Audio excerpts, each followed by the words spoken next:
When I first wanted to learn how to knit, I scoured the internet for any kind of help to get me started. Had a friend come over one day and she was like, no, no, no, no, no. Let me teach you how to knit. She ended up teaching me continental style. She learned from her grandmother while growing up in Chile on iron nails. And while I have 3.5 millimeter bamboo knitting needles, I was able to catch on really quickly. So I thought today I would show you all how I learned how to knit. I'm not going to show you how to start or end a project. I'm just going to show you the stitch. So what I do is I always start off by wrapping the yarn twice around my pinky and then up and over my pointer, and that helps keep consistent tension throughout the project, which is really important. When I get started on my row, I always take my right needle, I push it through the front of the first stitch on the left needle, and then I just guide it off that left needle. I don't create a stitch with this first stitch because it helps keep my edges consistent.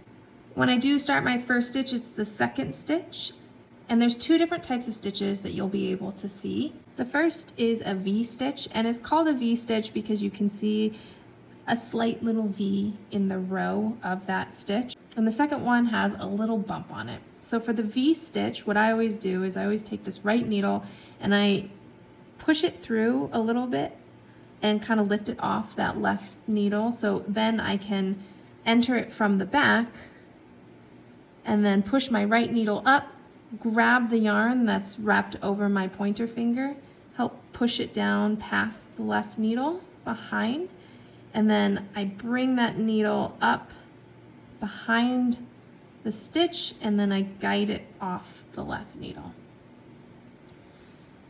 The second stitch is the one that has the little bump. You can kind of see it right there. That means that the yarn that's wrapped around my left hand, it comes up and over and behind that stitch. I can use my thumb to help keep it there while I take my right needle and I push it through from the front of that stitch, and then I let go my thumb on the yarn that's wrapped around my pointer.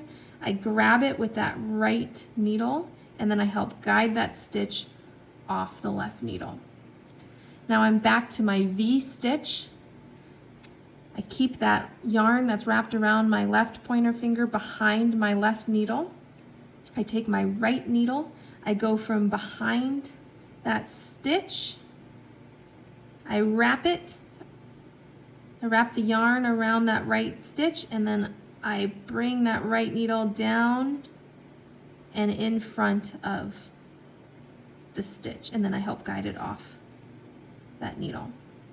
When I get to my bump stitch, I take that yarn that's wrapped around my finger, I bring that behind the stitch, I use my thumb to help keep it there, I take the right needle, I puncture it through the stitch in the front, I let go my thumb on the yarn wrapped around my left finger, I then take the right needle, grab it, and help guide that stitch off the left needle. Hopefully this explanation was easy for you to understand. It was really the only way that I learned how to knit, so please let me know if it helped you or not, or if there's something I can do to help explain myself better. But best of luck knitting.